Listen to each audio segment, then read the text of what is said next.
Hello everyone, and welcome to a new video. As you can see here, and if you follow me on Instagram, by the way, that's at @slipisno, by the way. Also at @slipisno on Twitter too. And if you also want to see me play games, that's Extinguish My Felicity on Twitch. You know, hashtag shameless plug. Like I said, if you guys are following me on my Instagram, you probably noticed that I shared a picture very similar to this right here, and I went out and bought myself an Oculus Quest 2. If you have been a relatively long time subscriber of my channel, you probably know that I made a video about a year ago, I think almost exactly a year ago at this point, that I did a review of the Rift S, which was a very good headset for the money. My headset, after about 2 years of usage, was about to stopped working. There was some visual artifacting, some weird like red, green, yellow particle effects showing up whenever, instead of like a black in game, it would be like almost looking up at the sky, but instead of the stars being white, they're like red and green, and it was hard to look at, and I could definitely tell the headset was dying. So I went out and I bought the Oculus Quest 2. Now, I'm not going to sit here and talk to you guys about how the Oculus Quest 2 is as a standalone headset, because realistically, that's probably been talked down to death. Any topic based on this headset has probably been talked to death, considering this is probably one of the best of values for any VR headset at just $299 for the 64GB version, which is the one that I have here. Because I don't actually use this guy as a standalone headset, I use it only as a PC VR headset. And that's actually why I wanted to make this video, is to not only give my comparisons to see how good it is as a PC VR headset, but how does it stand up to the Oculus Rift S? Because it's essentially replacing the Oculus Rift S and the Quest, despite the Rift S, I believe, still being sold at essentially the same time. So the first thing that I wanted to talk about is, of course, the headset itself. Now, as you probably noticed, I also bought the Quest 2 Elite strap, and I also bought the Oculus Link Cable for PC VR. And I do understand that there is a wireless version of being able to use your Quest 2 on your PC wirelessly, and I will get to that later. But first, I am just going to be going over the headset, what I like about it and what I don't like about it. So this is the Oculus Quest 2. I do have the Pro headset on it, so the Pro strap is attached. I just want to say that out of the 3 headsets that I've worn so far, so that's the original Oculus Rift, the Rift S, and this guy, this one is by far the most comfortable on the head. I would actually say that the Rift S was the most uncomfortable, despite it having a more complicated system of how it goes on your head than the original Rift. The style of headset on here is actually most similar to the Rift, the original Rift, as opposed to the Rift S, where you actually have this strap that goes back and forth laterally, as opposed to the Rift S's halo type head strap, which I hated. I don't know why they decided to do that. The headset, the Pro headset strap for this thing is fantastic. And even the regular head strap, which actually is even more similar to the original Rifts, is fantastic as well. They're all fairly comfortable. I would say the buckle on the original strap that comes with here can get uncomfortable. I hate the color white. I really, really do. I know that's a personal preference, but the color white, I mean, this thing, you're gonna get sweaty. It's gonna get dirty, especially if you're using the strap that came with it, which is like a fabric strap as opposed to something like a plastic one. But all in all, it's smaller, it's lighter, and it's much more comfortable on the head. Another thing about this, in direct comparison to the Rift S, is this allegedly has a shorter FOV. I was unfortunately unable to determine the exact FOV for the Quest 2. This seems to be because the 3 different IPD settings on the headset itself tends to give different results for the FOV for the headset, whereas the Rift S, sitting at 115 degrees, had a single screen with a software built-in IPD adjustment, and the Rift, sitting at 110 degrees, had a physical IPD adjustment using a slider. However, it had 2 distinct screens, one for each lens, which tended to keep the FOV fairly consistent. However, the general consensus does say that the Quest 2 has a narrower field of view than both the Rift and the Rift S. It's not noticeable. I put this on for the first time and it felt as wide or as narrow as the original Rift S. These things don't have a huge FOV. I believe the Rift S had somewhere around 100 FOV or so, about 100 degrees. The visual fidelity, however, is this thing is great. As a headset for $299 that boasts essentially a higher resolution than the $1,000 Valve Index, it definitely shows. Putting this headset on for the first time, the colors popped. It looked noticeably, and I mean noticeably better when compared to the Rift S as far as resolution goes. It was a huge change, and although I myself have never experienced the screen door effect that a lot of other users do have when it comes to any headsets in general, for those who aren't familiar about what the screen door effect is, imagine you're looking through a screen door like your entire life. Like there's a screen door stapled to your face, and that's what you're looking through all the time. I did have a friend who also tried this on who had a serious issue with the screen door effect on the Rift S, and he said that it was almost completely eliminated in the Oculus Quest 2, which is fantastic. And this is going to allow a lot more people not only to get into VR, but stay in VR because they actually see it as, you know, not crappy to look at. And I guess that brings us next to the refresh rate. 90 hertz, man, as opposed to the Rift S's, I think, 72 hertz. I think that's what it was. I believe the original Rift had a higher a higher refresh rate than the Rift S, but it did jump back up to 90 hertz on this guy. And I believe there was actually a recent patch that came out for the Quest 2 that increased the refresh rate to 90 hertz for PC VR players. I haven't experienced this myself yet because I had just seen the news as I was walking over to film this video, but I will be adding that on if it is a noticeable difference. So I will say, Oculus Quest 2, 90 hertz, big nice. You're welcome. So, how is it as a PC VR headset? You know what? It's not bad. There are a couple issues compared to the Rift S. I want to say altogether, the experience is very, very, very similar. And I don't really know if that's a good thing or a bad thing. Keep in mind that the main target audience for this headset is people who have never played VR before and people who don't want to spend $1,000 on a computer to go out and get one. I guess next we'll probably talk about the controllers before we jump into actually how the thing plays, because the controllers, I've actually already beaten mine up a little bit, have gotten a little bit of notoriety when they came out, as these controllers compared to the Rift S, I just dropped that, are pretty big. They are noticeably larger in the hands. Now, me, someone with hands the size of small buildings, I love that the controllers are much bigger. They're much easier to hold. My thumbs go over both buttons quite well, actually overhanging quite a bit. The whole face of the controller is nice and large. I don't see it to be a huge benefit, but in my opinion, I would say that the Quest 2 controllers are actually more comfortable than the Rift and Rift S controllers. Although every single controller that Oculus has made has been exceptionally comfortable. I really had nothing to no huge improvements, but for me, someone with very, very large hands, I have noticed that these controllers have been a lot more comfortable.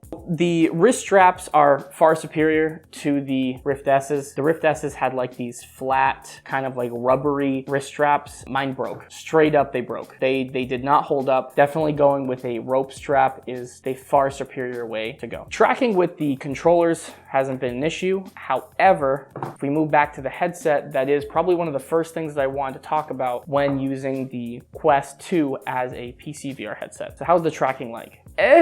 It's like, compared to the Rift S definitely had superior tracking. In my opinion, the greatest offender is there is no fifth camera. So the Quest 2 actually has 4 cameras, whereas the Rift S had 5. But more on the tracking, I've noticed that when the Quest 2 is in a dark area, it will actually lose tracking a lot more often and frequently than the Rift S ever did. I could be in a pitch black room and the Rift S would be tracking just as well as if it were in a super bright room. Whereas this one, I actually do have to turn on my lights before playing, so keep that in mind as well. I've also noticed that The tracking is a lot more susceptible to very, very quick movements. So one of my favorite VR games of all time, if not my favorite VR game of all time, is probably Blades and Sorcery, which is a medieval fighting game. Very fast movements such as swinging a sword, throwing stuff. It doesn't seem as reliable on the Quest 2, but it could be due to the fact that if we go back to the Link cable, you're only using one cable connecting the Quest 2 to your PC as opposed to the Rift S, which actually uses two, DisplayPort and USB 3.0. And I guess that brings us on to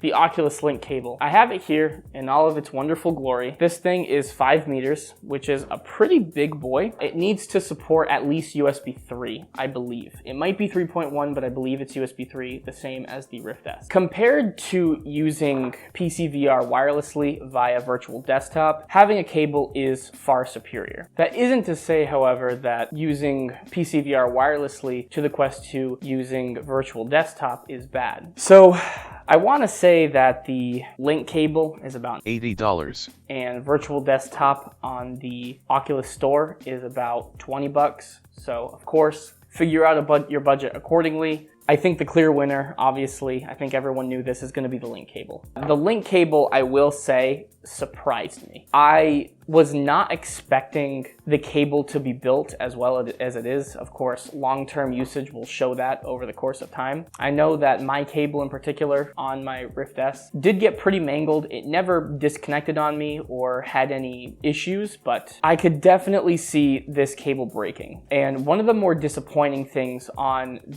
this cable in particular is there's really no support for the USB-C cable that plugs into the headset. It just kind of hangs off there, and you can see that it's moving. It's not super secure, and the way that I kind of like to secure it is I like to actually have the cable go under the headset like this, plug in, and then use this little strap that's on there to secure the cable to the headset. That's kind of like a nice way to make sure that the cable doesn't get pulled on and you don't break the connector on the cable.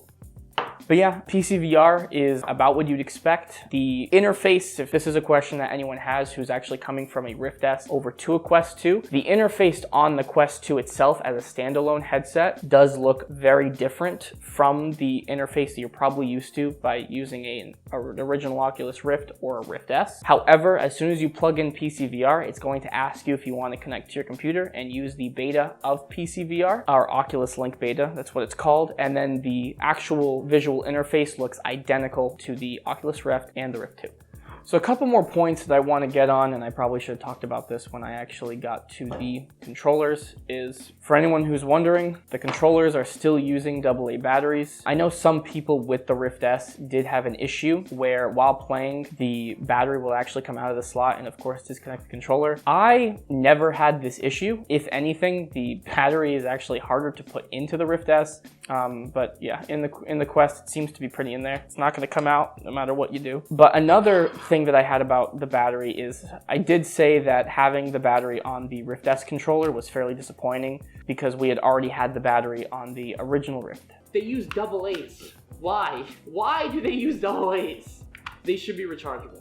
And I would like to retract that statement because I know I said that in the last video. I actually think that having AA batteries in the touch controllers on the Quest 2 is actually a fairly good idea, because if you think about it, you can always get rechargeable batteries, which is actually what I use. These are just the batteries that still came with the controller. I've had this controller I've been using this headset for around a month or so, a little longer than that maybe, and batteries still haven't died. Very surprising. I know on my Rift I'd have to change the batteries. I have rechargeable batteries at home, but I'd have to change the batteries out every couple days or so. Very surprising to see that. I'm not sure if it's just the batteries that they gave me or if it's the controllers themselves, but battery life does seem to be very stellar. But anyway, back to what I was saying about having the replaceable batteries. I think in hindsight, that's actually a very, very good idea, especially when you're in the middle of a session playing a game and your batteries die, and instead of plugging in the controller and waiting for them to charge up, you can just swap them out and keep playing within seconds. And you can always get, rechargeable batteries in a AA format, so you can use AA batteries.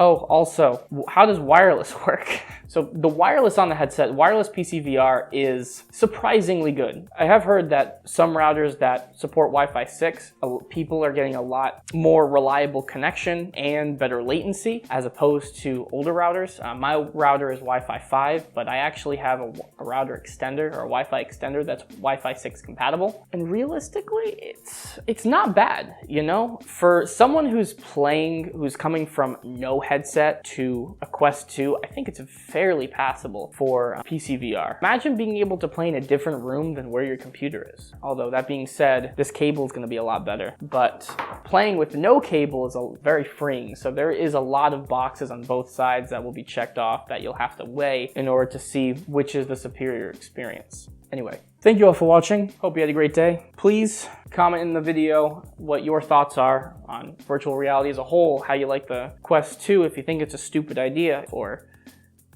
if you just want to say hello, then please put those in the comments. I think that's a good idea. Like I said previously, make sure to follow me on Instagram, Twitter, and Twitch you get it. I'm going to put them all up. But I think I do have something to say for, if you're a first time viewer of the channel, you can leave. Bye, go away. But for people who have been watching my videos, I do want to say thank you so much for your support. I believe currently we're at 940 subscribers, which is insane. Because of school and the coronavirus, we haven't been able to get, I don't think we're going to be able to hit 1,000 by the end of the year. We'll try.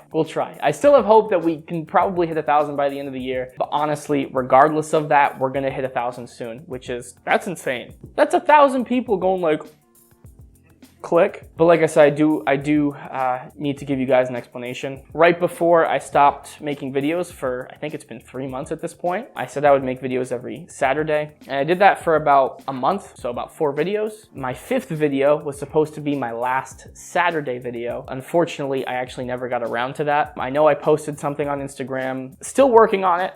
We will get out to you guys, but I hope this will be able to hold you guys over. I'm not gonna go back to my, every single Saturday is gonna be a new video type of thing, just because I am still in school. I'm a college boy doing hard work, filming videos every single week on top of that. Probably not the best idea. I do apologize once again for not uploading in 3 months. At least I gave you guys a warning this time. I remember with the last time I was on a hiatus, it was for 8 months. With no warning, and this time it was 3 months with a warning. But thank you all. Also, another thing, we hit 500,000 views. I think I actually did put that up. That's pretty cool. Right. Putting an SSD in an XP machine, that hit 3,000 views. The MacBook video, I think it's the MacBook video, I think that video is about to hit 1,000, which is insane. Like, you guys are on crack. It did hit 1,000. Yeah, I mean, that's insane. All right, I've never had those videos, like my tech videos or videos that I like to make, get popular. It's usually just my tutorial videos. So to see those videos blowing up like that, it makes me feel warm and fuzzy inside. Anyway, guys, thank you all for watching. I appreciate the support pretty much across the way. Hopefully we can still hit 1,000 subscribers by the end of the year. Bye-bye. We'll roll the outro.